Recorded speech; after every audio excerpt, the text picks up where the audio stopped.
2 Kings 24, during Jehoiakim's reign, Nebuchadnezzar, king of Babylon, invaded the land, and Jehoiakim became his vassal for 3 years. But then he changed his mind and rebelled against Nebuchadnezzar. The Lord sent Babylonian, Aramean, Moabite, and Ammonite raiders against him. Watch. He sent them to destroy Judah in accordance with the word of the Lord proclaimed by his servants, the prophets.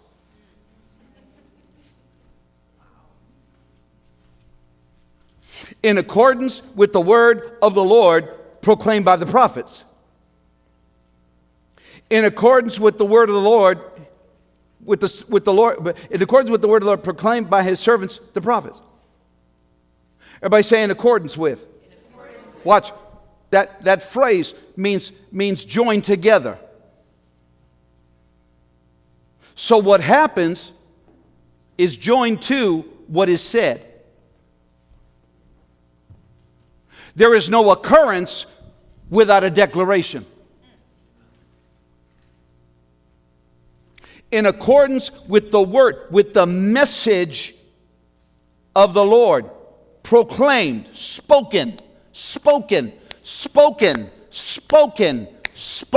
God, spoken.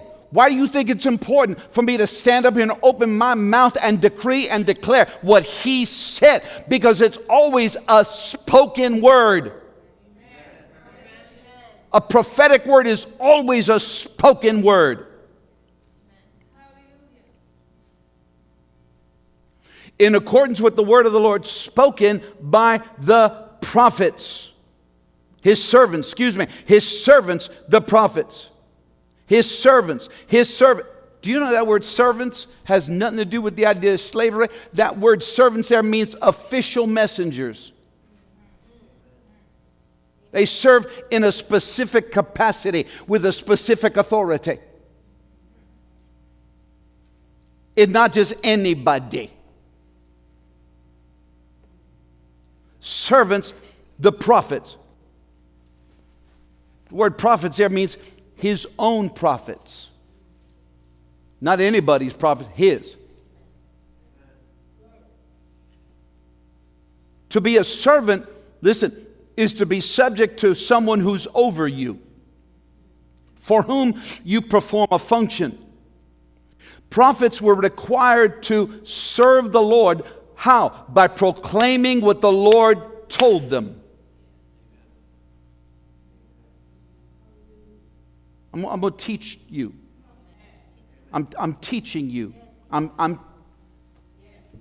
See, you can't move. Watch this. You cannot move into a prophetic flow of where the Lord is taking you unless you understand how the prophetic works. You have to be able to understand it, you have to be able to receive it, and you have to be able to appreciate it and embrace it. If you don't believe in the prophetic word, you'll never get a prophetic word. Because he will never waste his words on anybody. He's a good steward of his word. Prophets are compelled to proclaim what the Lord has already decreed. So it's not like the prophet stands up here and says, let me think. This is a good thing to say. Let me say this. Let me decree and declare. Everybody's in the body now. I decree and I declare. Stop it. You can only decree what he's decreed. You can only proclaim what he has declared. All you are as a prophet is a voice box. All you are is an echo of what has already been said. It doesn't originate with the prophet. Peter said that. He said, for if prophecy did not originate in the heart of the mind of man, but in the Spirit and by the will of God.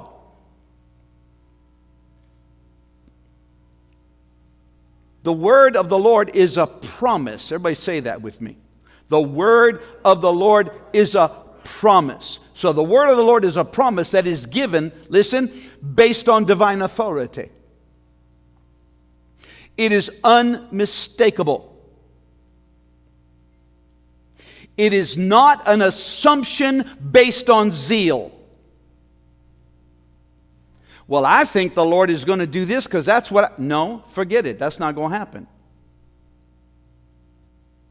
Well, I think, doesn't matter what you think. All that matters is what he says.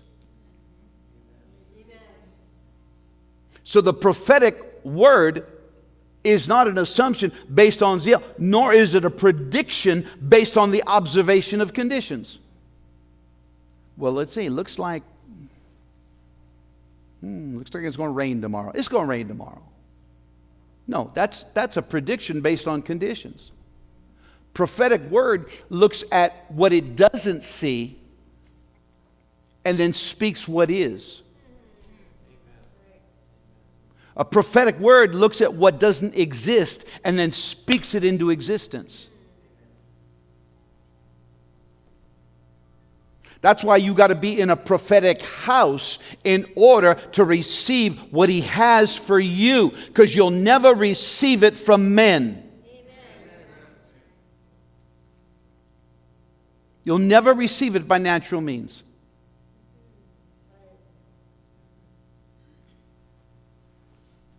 The prophetic word is a declaration that is confirmed. Listen, it is a declaration that is confirmed by the imminent, inevitable activity that occurs after it's been proclaimed.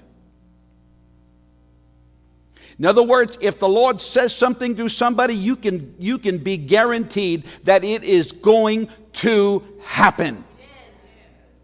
It's imminent, it's inevitable.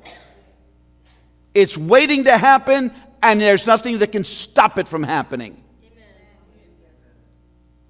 That's what imminent and inevitable is. What's our response? What's our responsibility? Listen, our responsive reaction to a prophetic word must be that of faith that expresses itself in expectation. Your only responsibility is to put your faith in what has been spoken and then get into expectation, because it's going to happen.